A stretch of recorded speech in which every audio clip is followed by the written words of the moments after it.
Thank you, ladies and gentlemen, for joining us for day 2 of the Apologetics Conference. The Apologetics conversation essentially is about living our life in the public space, encountering our lives within the public sphere, and living out our faith as God would want us to in influencing the public sphere. And today, being day 2 of this introduction, on the first day of this conversation, we were joined by a resident scholar. And I mean, in many ways, he was able to expound on the issues that are critical to our faith, critical to the Christian life within the 21st century. And you can find that recording on our YouTube page, Apologetics Kenya. And today being the day 2, the conversation is about the Christian civic duty within the political economy. What does the faith have to say about our lives within the political space, our lives within the governance space, our lives within the economic conversations and public finance? Now, these may sound like big things, but they have such a critical and direct impact on our daily lives. And in a way, we need to be able to equip ourselves with the tools, with the skills, with the language, with the perspective to be able to essentially articulate our faith within the competing marketplace of ideas, which we occupy as citizens, as believers also, but in the many hats that we wear as professionals within this space. And joining me in this conversation today are 2 scholars and people whose names might not need introduction to many of you, and I will let them introduce themselves. Karibu sana, Daktari.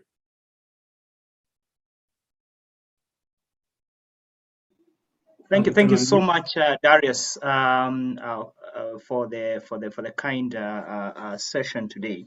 Really, it's a joy for me. My name is Abraham Rugo. I'm a born-again Christian and one whose faith dictates a lot of what I do. I've been working in the local governance, public finance, public participation, that general space of devolution for the last close to 15 years. And currently I work at the International Budget Partnership Kenya as a country director. But more important is that I find that the conviction I have has a daily implication in what I do. And I'm sure this discussion will go a bit more into the work I do and the kind of engagements that we are involved in. So it's my pleasure to join you today. Yeah, thank you. Thank you, Dr. Abraham Rugo, for joining us. Miss Natasha, you could go ahead. Hello everyone, good evening. My name is Natasha Kimani. I'm a lawyer by profession, but before that I am a Christian, a born-again Christian. And just as Dr. Abraham has said, I try as much as possible to live in accordance with the word. And I have spent a majority of my career in public policy and constitution implementation, working mostly with governments and in government. But currently now I'm working in a regional space. I work for an organization called Africa No Filter, where I lead research and grant making. I really am happy to be here tonight. Glad to have the 2 of you in this space. And just to start this conversation, from a slightly different trajectory, Dr. Rugo, we are a country, we are citizens of heaven, but we are also citizens of this world, and specifically citizens of Kenya and citizens of, or should we say, residents of Nairobi. And in a sense, living here means that in many ways, this is a country where we focus on the elections. The elections are coming up. We are in almost a perpetual election mode. But then what are some of the ways in between the 5 years in which we are able to influence some of the policy issues, some of the civic issues, and to be able to push some of the critical development policies that have already been reached to fruition, and not to wait for elections to, we'll vote so and so out, but then you have 4 years to have to deal with them, him or her. How do we go about that? Thank you so much. I think I want to start on that point that we have dual citizenship, not as known in the world, but the dual citizenship that on one hand, we, as you know, we have an eternal life that is promised by God to all those who believe in Him. But the truth of the matter is that we also are citizens of this world. Let me come to a lot of our countries, and particularly in Kenya.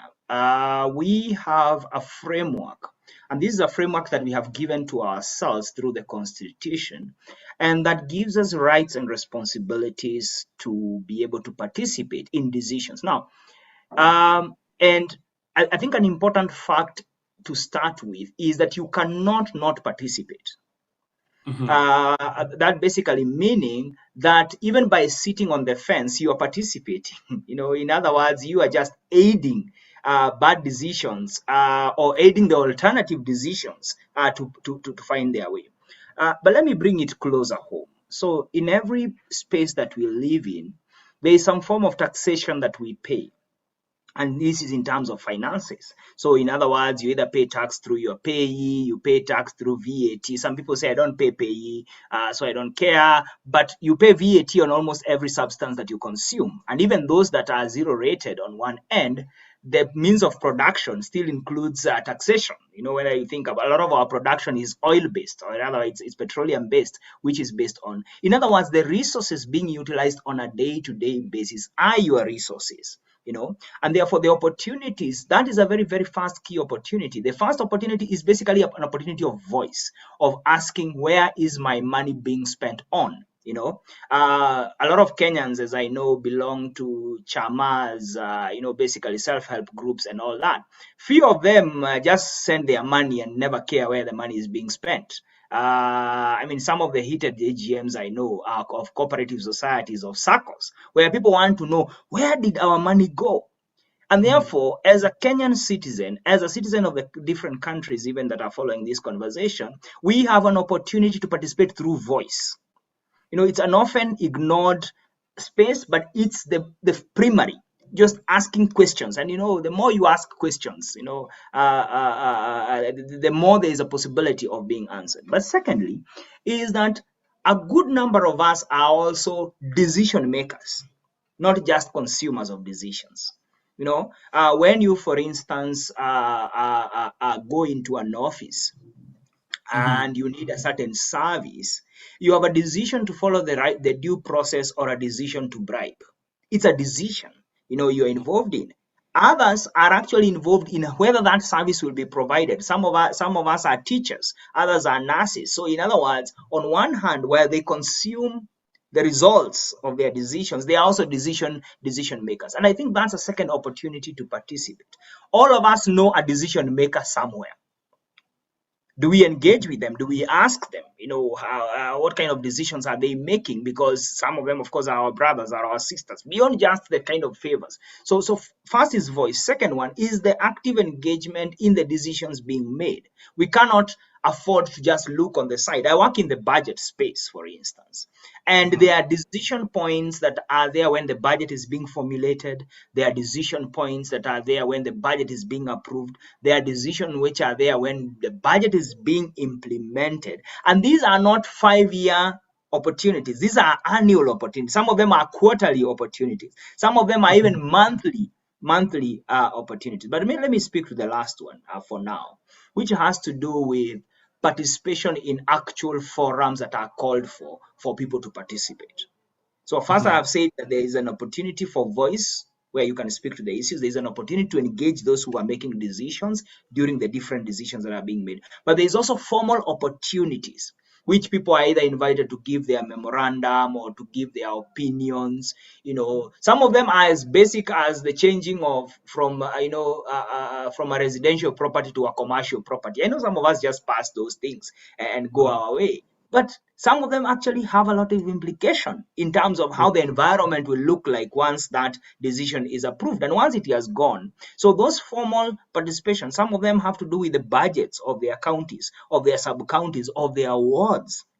Some of them have to do with how much money should be allocated to the dispensary that we go. So in other words, what I'm saying is that the opportunity, election is such a limited opportunity, in my opinion, because it is only about choosing the people who can make decisions on a day-to-day basis on your behalf. But if you don't engage them as they are making those decisions, then you basically are that Chama member who has decided, I don't care where my money goes. I'm rich enough to just throw away some couple of thousands every month. That's my take. Yeah.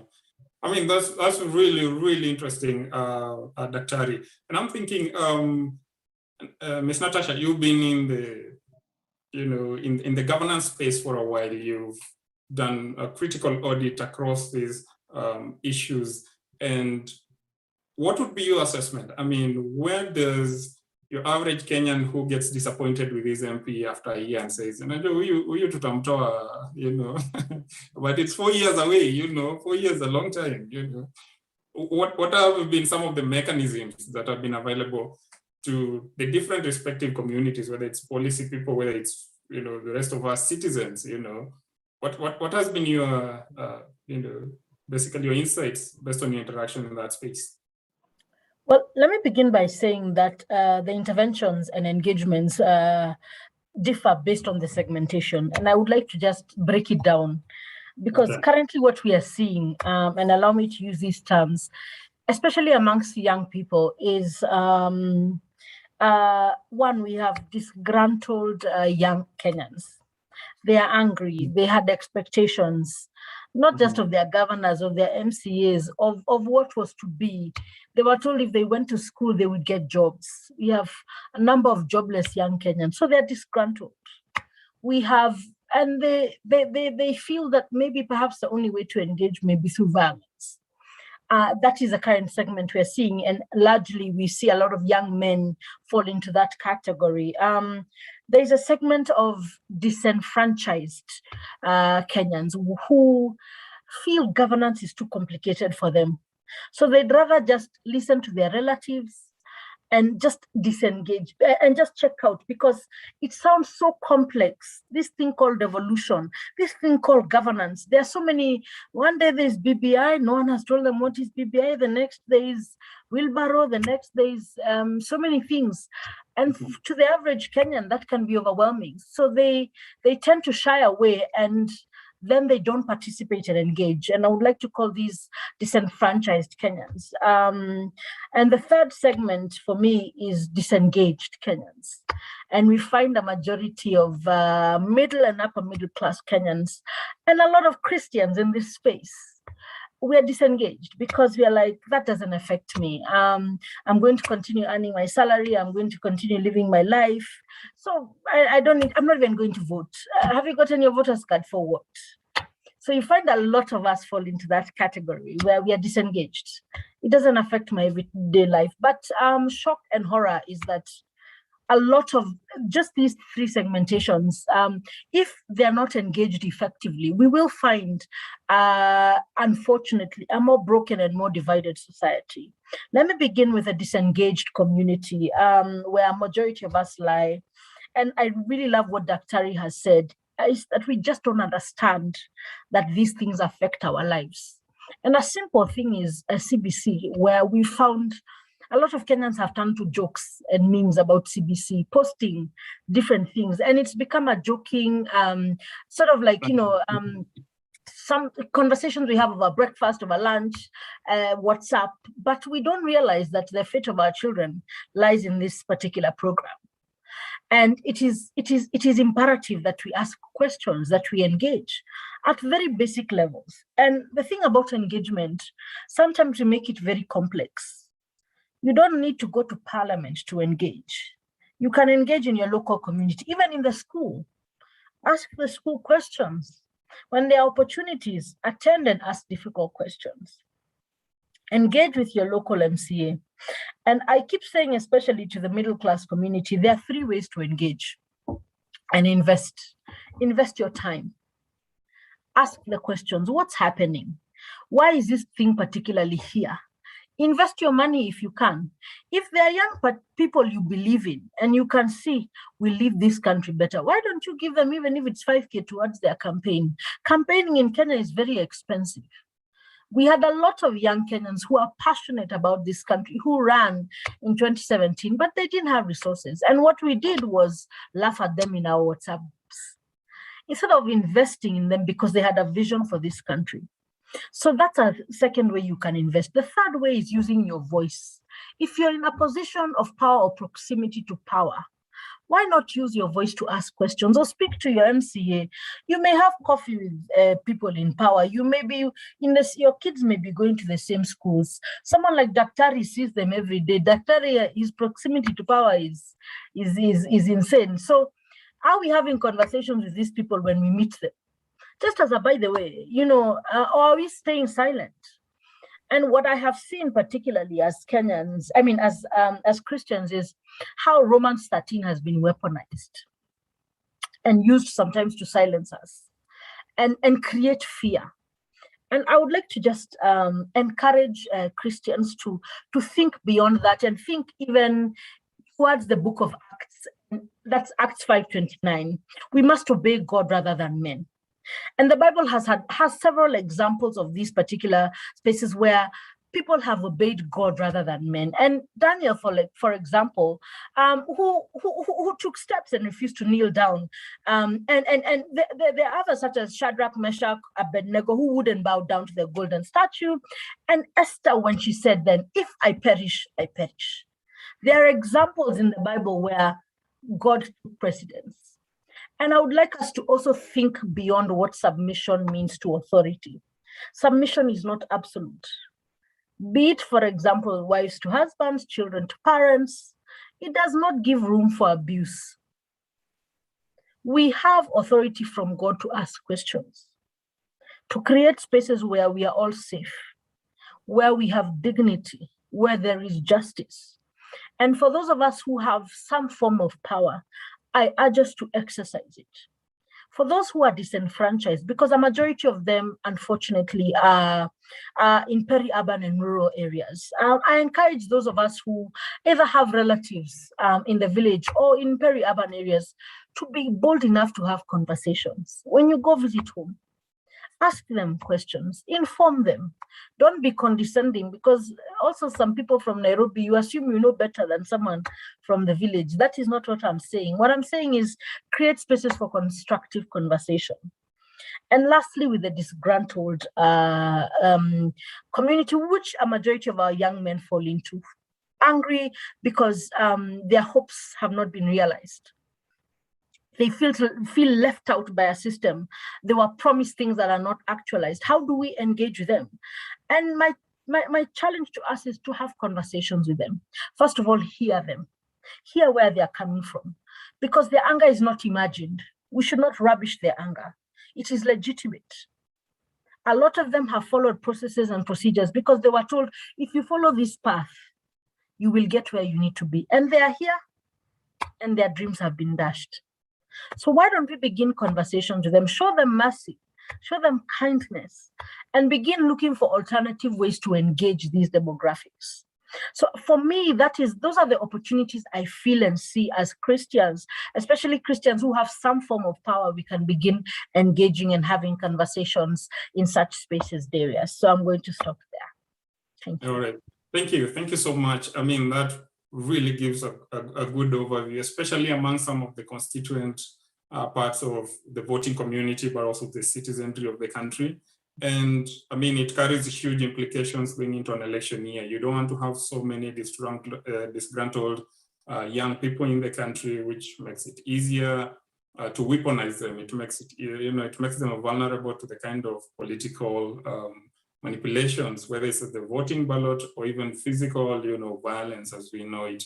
And we've seen this before. But then to take this conversation a bit, forward, Dr. Abraham, you are in the, budgeting space.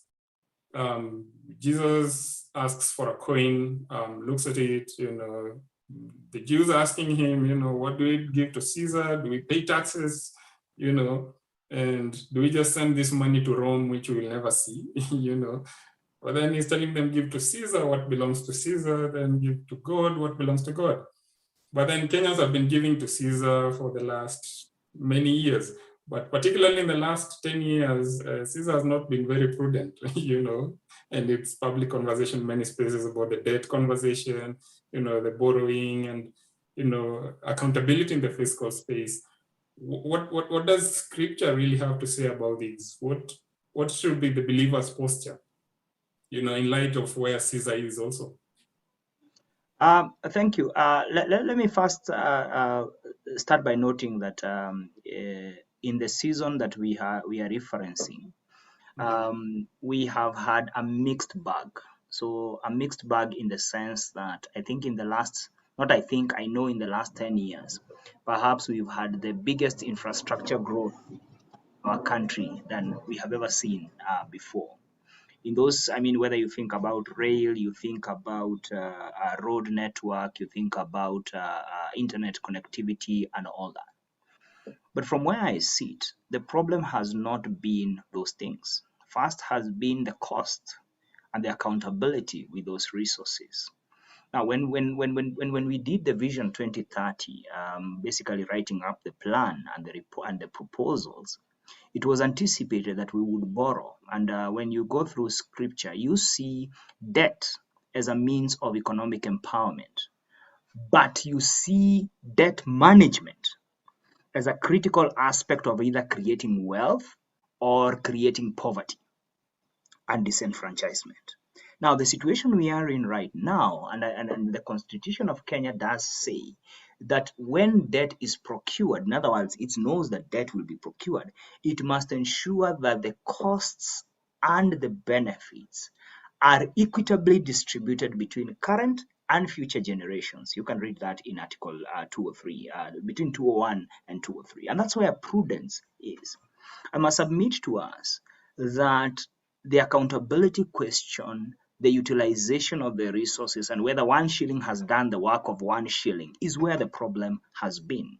In other words, we have done a lot, but we have spent so much more that cannot be accounted for. So for instance, the discussion about SGR, LAPSET, all the roads that have been done, it's very difficult to match that with the 7 trillion amount of money, which basically is saying you basically had 100 shillings, then somebody gave you 70 shillings. That 7 shillings either should demonstrate in terms of the great investment you've done, or should demonstrate in the amount of, anti-abuse and misuse of resources. That is, I worry that it's more the latter, than the former. But when you come back to scripture, you see two things that are extremely critical in terms of how the economy. So first of all, that even when the Israelites, the laws were being formed for the Israelites, and when you read through the book of, the better part of the book of Deuteronomy, you see that the laws were, first of all, to facilitate utilization of labor, but the laborer was also to make a gain, in his work. When you think about debt, they were even instructed that on the 7th year they were to even forgive debts, and do away with the sum of that. Now, the situation we have in Kenya currently is that you have a situation whereby you have so much debt, you have so much infrastructure projects going on, but you have so little income going to households. So you seem to be running two parallel graphs, and Darius, you do a bit of this work, in your day-to-day job. So on one hand, you seem to be having a situation where you have an economic growth, and on the other hand, you have income decline, as it were. So you have fewer people in jobs that are stable, you have fewer households with incomes that are stable, and you have and that's a challenge, because then that speaks to the question of prudence. What is the Christian thinking around this? I think first of all, the Bible does bring in a whole aspect of justice and equity, flowing like a river. Joel does speak to this. Haggai does also, speak to this. In fact, Haggai asks, "Have I not shown you, O man, that you are to work humbly with God, show mercy to others?" And the whole question of equity is what you see, for instance, the example that Jesus gives and says, each was repaid according to what he did.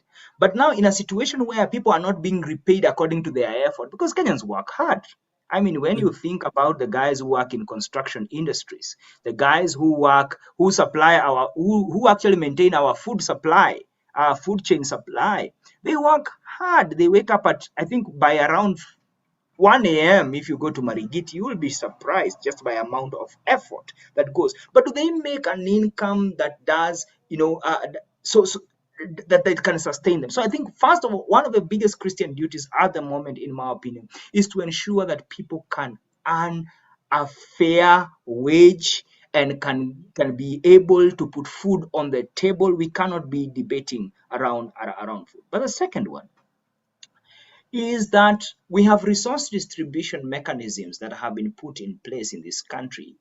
But the resource sharing mechanisms do not necessarily seem to enforce a feedback mechanism, an accountability mechanism. And that's the question you are saying. Resources are being given, we are giving money, but we don't seem to be getting money back. Is this a space, for instance, that as Christians, I work in a place where we are pushing for equity on a day-to-day basis. Is this a time to basically be able to start speaking to those questions? But if we are going to do that, we must also look inward.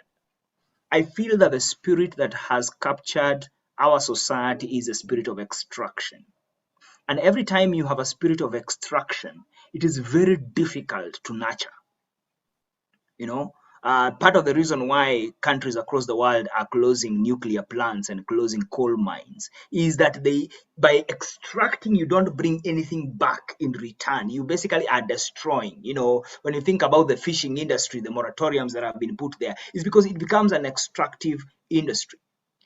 But has it also become that even as believers, we see our role now using God as a way to actually extract more for ourselves? Whether you think about the prosperity gospel. So there's an inward looking that also needs to happen in that kind of a space. Do we see a problem with corruption and the proceeds of corruption, or we only see it as a problem when we are not beneficiaries of that? I know we may not say we are corrupt openly, we are corrupt, but who are some of the consumers of some of the huge unaccounted for resources? In other words, the point I'm trying to say is that if we are going to build an equitable society, if we are going to build a society where people have fair incomes, we also must start in the household of faith through the kind of services and programs that we encourage to build, through the kind of support we provide to decision makers within policy. So that's my long answer, but it's simply saying that it is the principles that we must start living. Principles of equity, principles of justice, principles of fairness, principles of investment. The example we see with Joseph, so Joseph does not necessarily perform a spiritual act.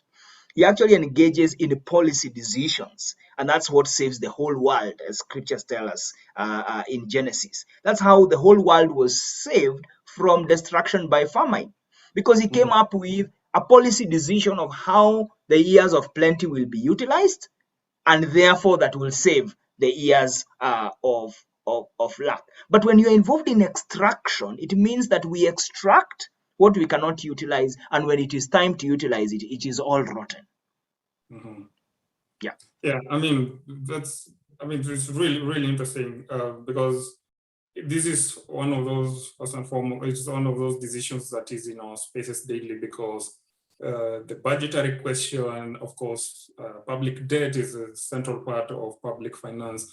And, we talked a lot about taxation without representation, which is basically when these people are saying, we give to Caesar, this money goes to Rome, we don't get anything in Jerusalem. Just to use the allegory again. But then we tried to solve this, and onto you, Natasha, through devolution. We said, this money stays in Nairobi. Nairobi controls, at this point, even with devolution, about 21% of the national economy. But we said, we need roads in Wajir, and we're not waiting for political favors from Nairobi. We're not waiting for roadside declarations. We want this money down here. And being in the governance space, of course, you see how it plays out, how these things work out.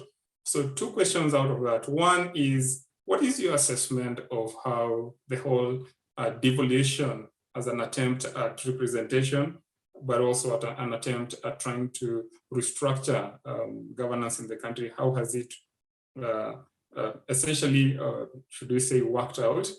But also, where does what's the future of that? Where do we, is there other things we need to fix about that? Yeah. Probably ask that question, to answer that question, what we need to ask ourselves is, what was the intention of devolution?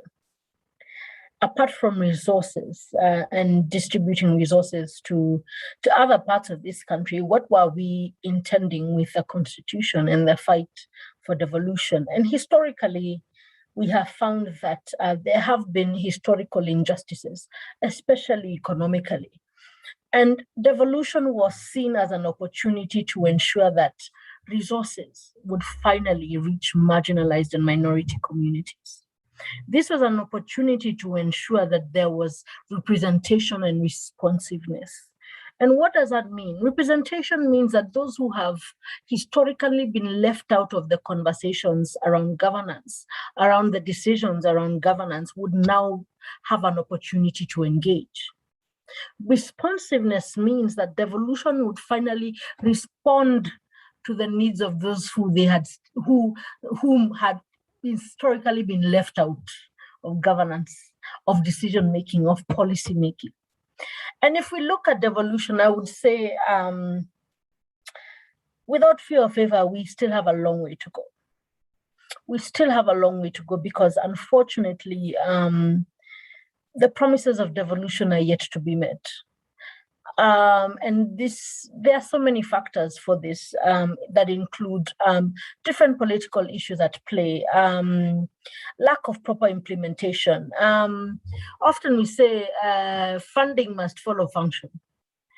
And Dr. can speak more fluently about that. But we find that when you weaponize funding, then functions are unable to operate. And we have found and seen it play out as we watch the news and in conversations where counties have been held hostage when it comes to waiting for funds. And therefore, implementation of policies has become a challenge. But I also don't want to excuse our county governments. I don't want to brand them victims, because a lot of these governments have been given an opportunity to ensure that there's empowerment at the lowest levels. And I am saddened to say that this has not happened. We have found that the thing that we have devolved most has been corruption. And when we look at fiscal responsibility and asking difficult questions, we have found that it has not borne any fruit. What we have seen is that a lot of governors have, I don't want to say replicated, and I don't want to get myself in trouble, but have mirrored national government by ignoring requests to sort of present themselves, not just to Senate, but to Kenyans for inquiry about the expenditure of county government funds and resources. And then what does that then mean? And what does that then say to us? It says clearly that the people we have appointed are unaware of the role they play as appointees. And perhaps even to us as Kenyans, we also are unaware of the importance of our voices, especially when it comes to devolution. And I want to challenge you, Darius, to ask your friends if they know their MCA. I guarantee you only perhaps one will respond. Even you, Darius, do you know your MCA? On a light note, who's your MCA, Darius? Yes, I do. He lives right next to me, like 2 doors down. Yeah. Fantastic. And it comes to this implication of that, where we look at MCAs as young people who are out to just enrich themselves, and not as conduits to help us achieve and actualize the promise of devolution. So the people and institutions of devolution that were meant to be put in place to help speed up the process of devolution are actually what we consider impediments, because we are not engaging the way we should. And while it is very easy to blame leaders, I would like us to also be very introspective, because I have actually asked a number of my friends, when you are voting in 2017, do you remember who you voted for as MCA? It's either 6-piece or they just do-re-mi. They didn't know. You are tired already. By the time you've done president, you're like, you're just sticking to just complete the process.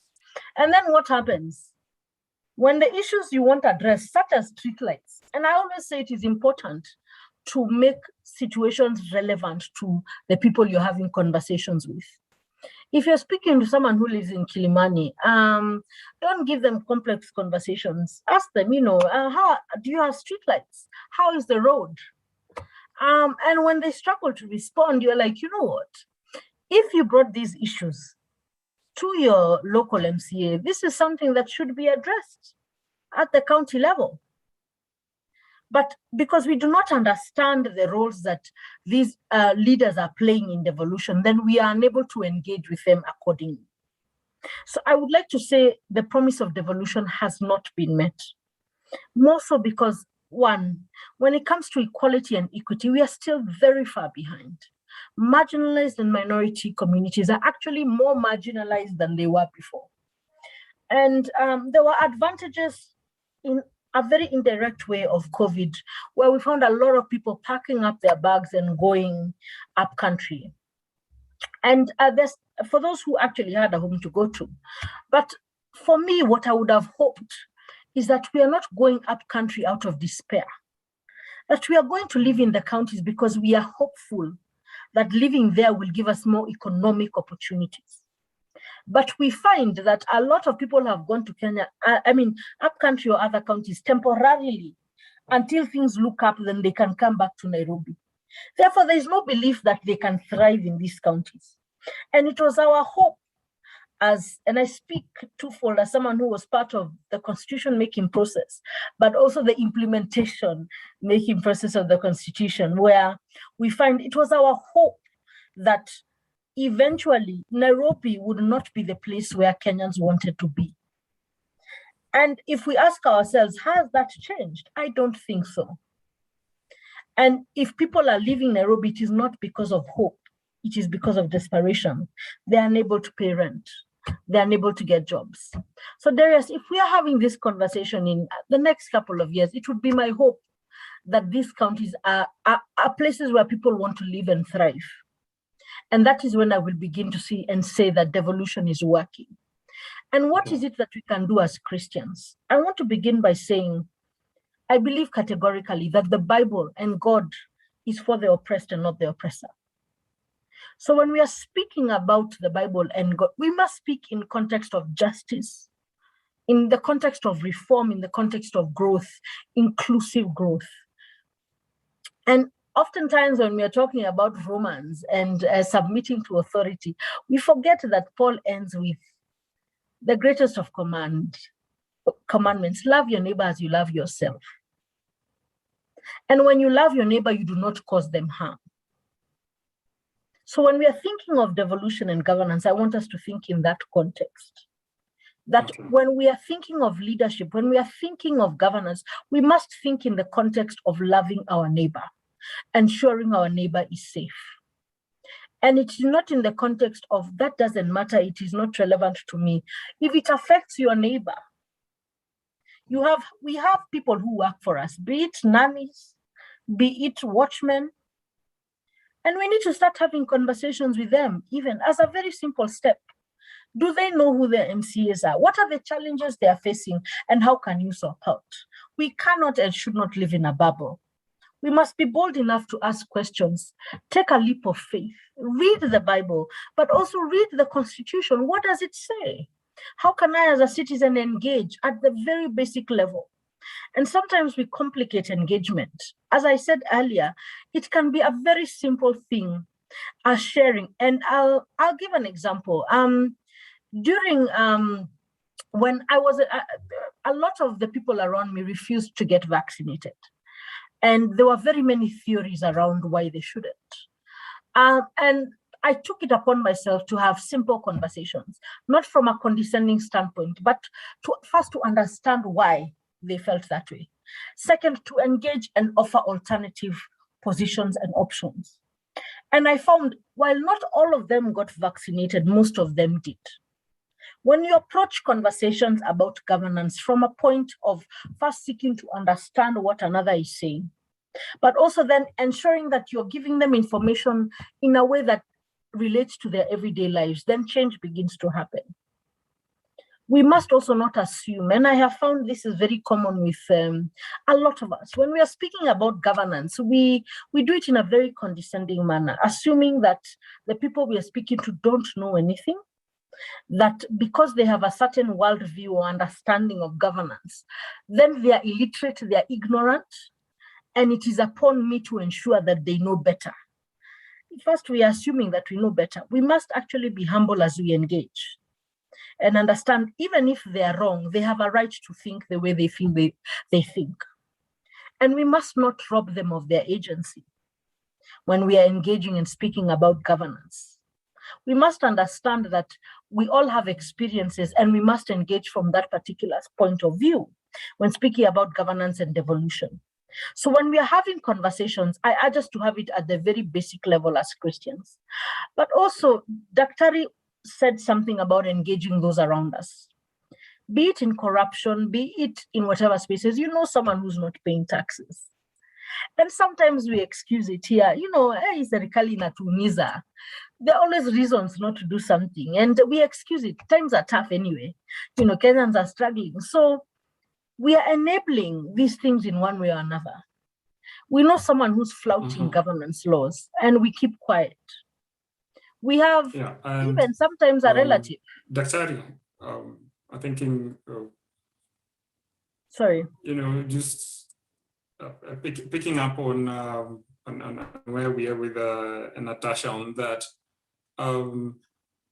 What are some of the differences I think you notice between, and I think, Natasha, you mentioned this before, where Kenyans wake up and say, why is there no road here? But then you go into policy governance space and you have to cater to so many interests. I mean, you worked both inside and outside government. What is this dichotomy between Kenyans want a road here tomorrow, and then you get into the governance space where there's so many competing interests? You want a road here, somebody wants electricity that side, somebody else thinks there's a bills we owe countrywide which we need to pay. I mean, do you just paint a broad picture for us so that at least we try to bridge this gap between the expectations of the citizenry and the kind of process that goes on within the policy making process until you're able to arrive at a space where you have to cater for the interests of everyone, or at the very least, the majority enough to allow you to get the funding to do project X or project Y? Thank you. Sorry, and I lost a bit of your first question. I think my network had disappeared, but I have gotten the key of it. We have, let me pick from where Natasha has ended by saying that it's when we engage that we get to know the state of play of things. May I start first by submitting that not everybody in government is corrupt. Not everybody in government does not want to engage. Not everybody in government is not keen on public interest. In fact, I think it is in the reverse, that there are many who want to do the right thing, but those are not the people we speak about. Those are not the people we celebrate. Those are not the people on our headlines. I mean, as soon as you're done here and you go to the 7 o'clock news and wait for the 9 o'clock news, those are not the guys who will come. It is not the whistleblowers who have saved us billions who will be on the front line. And it's not even the people we want to listen to, unfortunately, even among, even within Christians. So I want to start by saying that we must fundamentally change that assumption. Now, I work with capacity building and working with citizens to engage in these spaces. And one feedback has been constant, that the more people engaged, the more they realized how much they didn't know about governance systems. We have places whereby, we have worked with communities and they all almost came to a point and agreed, by the way, the money that is available even now without any corruption and what have you, can only do so much within a certain space. And therefore they deliberate and agree, yes, we want a dispensary, we want a borehole, we want a road, all these are priority. But what do we start with? Because what was happening is that, let me give you one example. In one of the counties that we worked in, they would go and everybody from every village comes and says, we want a borehole. So what do the government officials who do not want to be banished do? They say, okay, fine, there was 5 million bob. You want 10 boreholes, so let's divide the amount by 10. So 500,000 for each of them. Now 500,000 in some of those places is not even enough for feasibility study for one borehole, because this was a place in Baringo that sits between Bogoria and Baringo, Lake Baringo. So one is saline and one is fresh water. So where you locate the borehole matters so much and makes a big difference whether you'll get clean water or whether you'll get water that is undrinkable. So with the discussion, they ended up coming up with something they call cost referencing. I'm just giving an example. And now they decided, okay, fine, we're not going to do this spread and pray kind of policy and engagement. We are going to actually say, let's start with this priority. Then let's go. It is through their interests and the fact of the matter that the way we built our system, and I want to go back to that spirit of extraction. So our constitution is crafted with distrust in mind.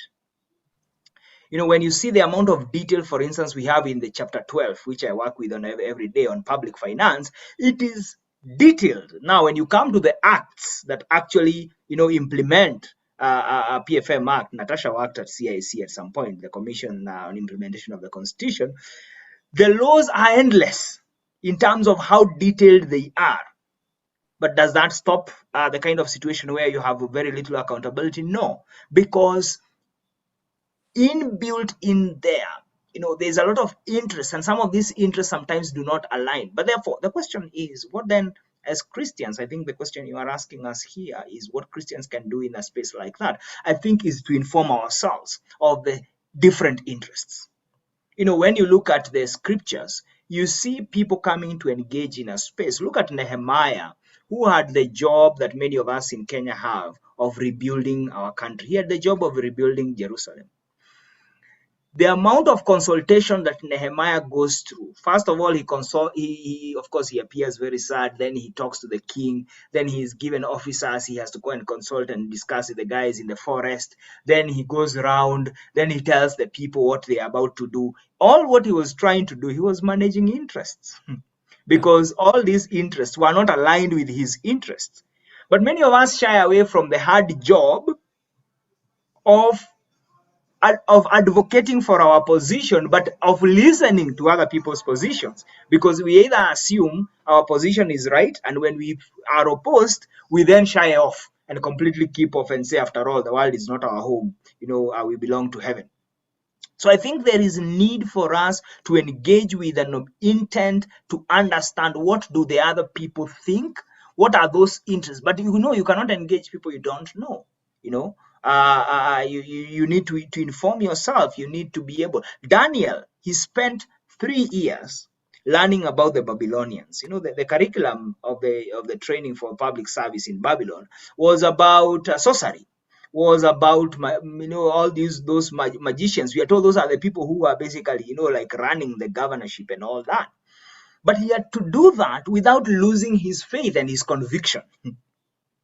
Because he needed to understand the system for him to be excellent. And that's why the Bible says that when the king finally assessed him and his friends, he found them 10 times better. He found them 10 times better in understanding the history of the Babylonians, the operations of the Babylonians, than even the Babylonians themselves. In other words, we must immerse ourselves like true salt into the conversations of the day. We cannot sit on the fence and prayerize and spiritualize a bad road. A bad road is a bad road.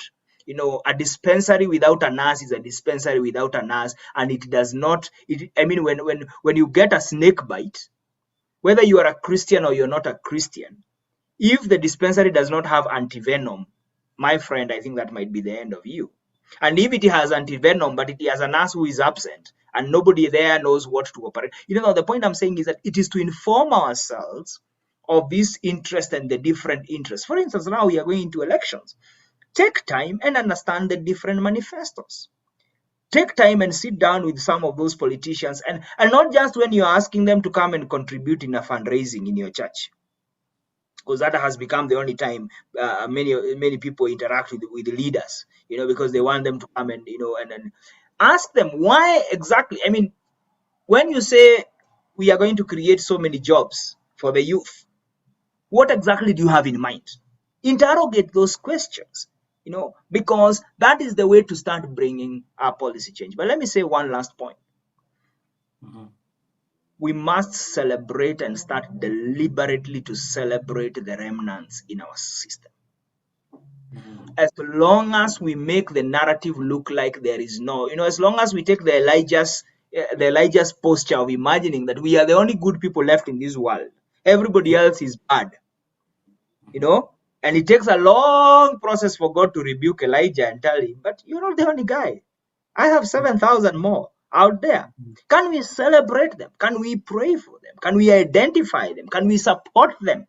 Many of them are looking for support, which they don't find, because they are trying to do the right thing. They are in spaces. There is no church I know in this country where there is no decision maker within a government space who goes. Even if it is as local as a chief, or as local as an MCA, or as local as a village elder, as it was. That will be my submission on how we can engage in this space.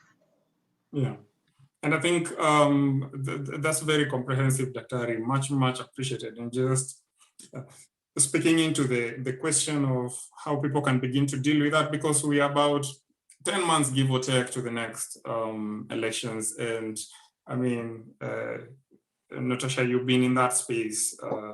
Governance is your bread and butter, so you get to deal with so many of the constituent parties that make up, an electoral outcome, whether successful or not, And so, where do we stand, and especially the people, the different respective constituent communities that reside within the Christian church and the Christian faith, the individual voter, the politicians, who come to, churches, and the respective governance professionals, as Dr. has mentioned, the chiefs and all these. We have some of the critical electoral officials, people who will be directly dealing with, supervisory roles, observation, advisory spaces within the elections. Where do these respective constituents fall briefly, and what is their stake in light of the faith over the next 10 months before we, wake up on that day and go and vote? First, let me say, and I would like to reiterate what Dr. has said, because I've been a public official, and it is a very thankless job. Public service is difficult. It is painless, it is thankless. And I would like to also advocate for those who fight injustice and fight for a better Kenya, and say that there are many out there. They are very invisible. But I would also like to commend churches and Christian spaces that are very intentional about social change and better governance. For example, Nairobi Chapel has been running a series lately around governance, where it's been bringing together various leaders and asking questions. You can watch the same on YouTube and ask follow-up questions to Nairobi Chapel if you have them. Another platform is this one that you and the entire apologetics community have created. So these are spaces where we can have conversations and break it down to our community. So I think there's space for conversation, and more so difficult conversations. Conversations where historically we've not had. The next 10 months is for us to ask ourselves difficult questions, and ask our neighbors the same questions. So look yourself in the mirror, ask yourself, what role am I playing in making this situation better? Have I registered to vote? If not, why? And as Dr. said, not voting is actually a decision. You're still contributing in a negative way. So I would like to challenge us and encourage us to have conversations. December is a perfect time because we are meeting family and friends. Yeah, have conversations in a light way. As you're eating nyama, find out what our views are on different things. and give biblical perspectives about the importance of governance and social justice. Because there is also a myth and misconception and negative narrative around Christians and governance that a majority of us stay silent, and we do not. We engage. So I would also like Christians to take this opportunity in the next 10 months to engage in various ways in your Bible study groups, whether you're having them via Zoom or face-to-face. Have conversations about governance, dedicate specific months to speak about governance and the issues around you.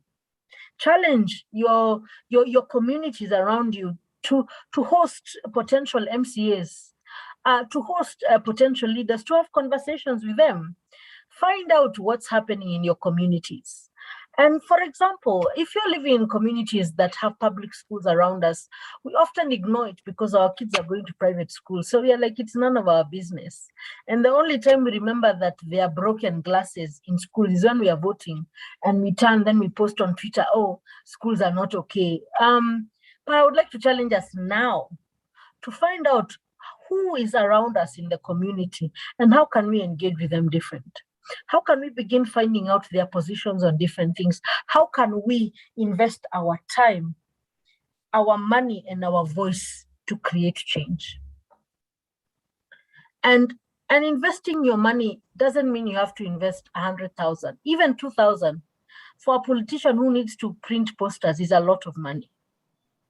And especially for young politicians who are passionate about Kenya, it is very expensive to get into the race and to put your heart in the ring. And oftentimes they give up along the way.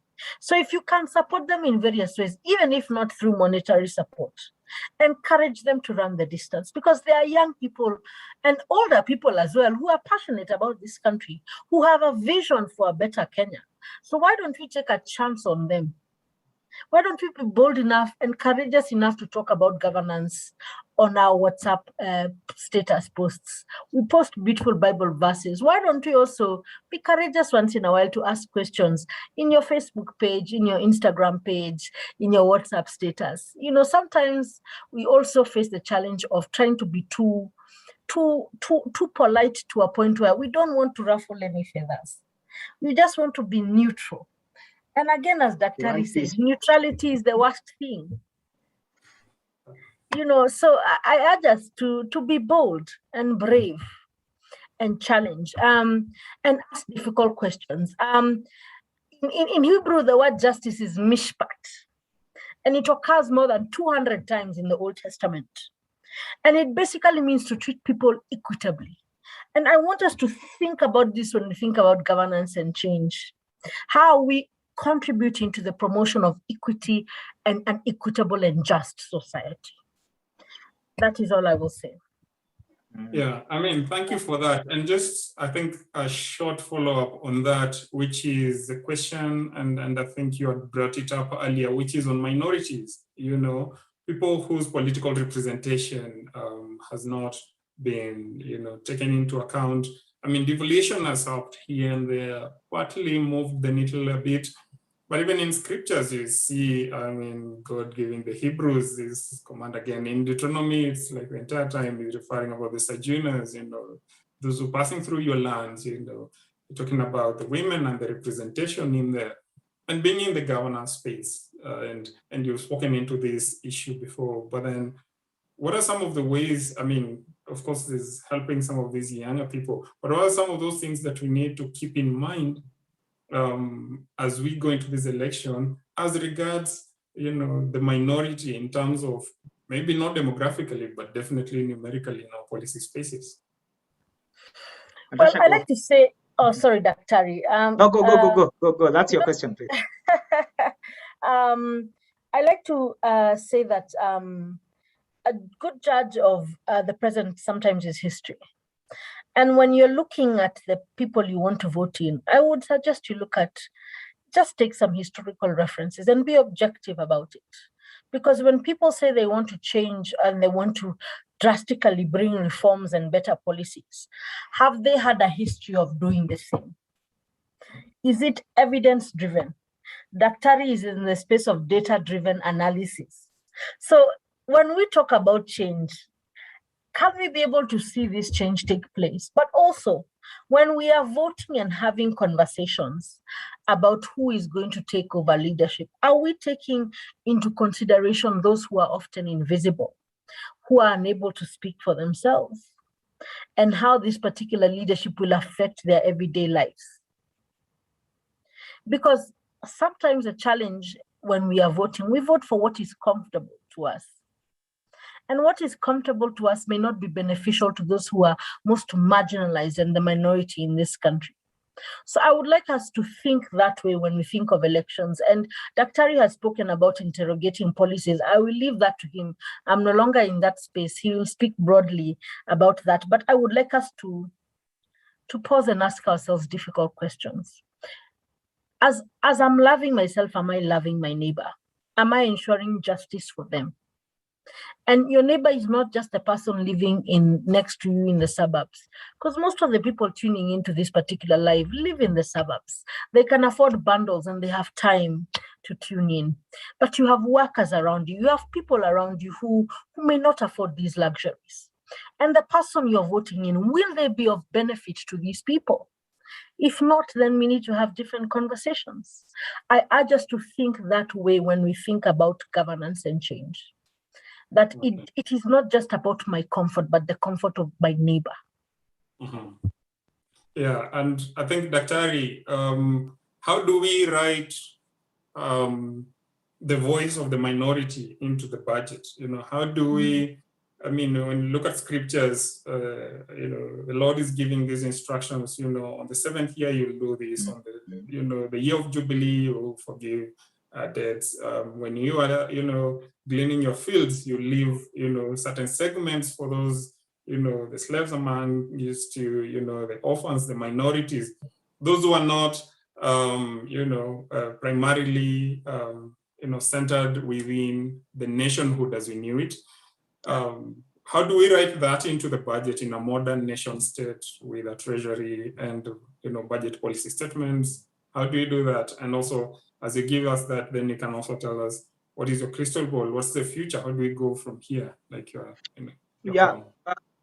I think first of all is that we must be at the forefront, and that's what my work has involved, has had, of ensuring even those who don't have opportunities have opportunities. And one way that we have found to be very effective is go to where the people are. You cannot speak from Nairobi. You cannot speak from the cities. You cannot even speak from the county headquarters across the country and even across other countries that are adopting devolution. You have to go to where the people are and help them engage and support them engage in the decisions that matter. And I want to use the example that Natasha has just used. Many of us still, we have access to homes in rural areas of this country. How much do we use those opportunities to make sure that when we are there, we engage with those people on the issues of the dispensary next to them, of the borehole that we access water from? Secondly, I think we must, especially as people of the household of faith, be the people on the forefront speaking for those whose voices are not. Unfortunately, we have, through the church enterprise, we have also become instruments of marginalization, where we don't accept those who don't look like ourselves. We only accept those who look like ourselves, whether economically, socially, and even politically, sometimes ethnically, as it were. And honestly, I don't see any other way apart from stepping out of our comfort zone. But what does the future look like? One is that as Christians, we are not invited to have Christian conversations. We are invited to have conversations about the problems of a society. And not in how we can Christianize them, but how we can, today morning when I was thinking about this session, I thought about Jesus saying that I am the bread of life. I have come to speak good news to the people. And I wondered, what is good news to a community that cannot access a health facility? Good news is actually a functional health facility. Good news to a child who does not have food before they go to school is actually breakfast. Good news to a school, to a child going to a school and has aspirations of reaching their highest dreams, but a school has no books, is actually books. Good news to a world of representation where the leaders have become corrupt and abusing resources. Actually, the removal of those leaders and accountability. In other words, good news as we know it. Even for us right now in this conversation, good news is that we have power and we have bundles. That's the only way we are able to have this conversation. In other words, good news has to do with the meeting of basic needs. And I think the future of this country, the future of our society, is when all of us are working towards resolving problems that hinder people from accessing their basic needs: food, shelter, security, education, clothing, and all these other aspects of day to day. Because it is through that we demonstrate our love for our neighbor, that we demonstrate our love for the guy who has been, children who have been robbed of their dignity by teachers who sell books and steal, from their coffers. Patients who have been robbed of their dignity because the doctors and nurses have not necessarily treated them. For me, that is the good news, and that is what we should be working towards. And I think we will deal with that when we appreciate that the problem in our village is water. Stop all these about, there's no spiritualizing about water. It's either you have it or you don't have it. There's no spiritualizing about food. It's either you have it, and as long as many don't have the basic necessities, as long as many do not experience the reality of the good news, then all of us are not safe. All of us cannot enjoy any comfort as it was. So I see us working towards addressing those. And perhaps a starting point will be just working towards what I consider the basic minimums, and saying that as believers, as churches, as institutions of the faith, we are going to make sure that in our locality, every child can access a certain minimum of services. And then we can start building. It cannot be that we have to wait for elections for people to be able to get water. Water cannot be a discussion of elections.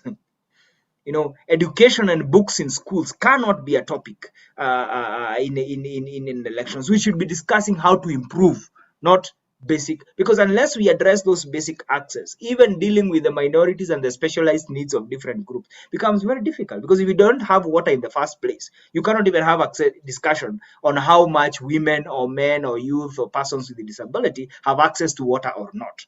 You need to have, first of all, access for everyone, and work towards a society where dignity, human dignity. I think Christians need to be in the forefront of working towards human dignity, as it were. Thank you, Daktari. I mean, those are profound words, and they speak really into the predicament of the day, and hopefully the many respective spaces that believers occupy will become, influenced to understand that this is what you can be able to do in these respective spaces that they occupy.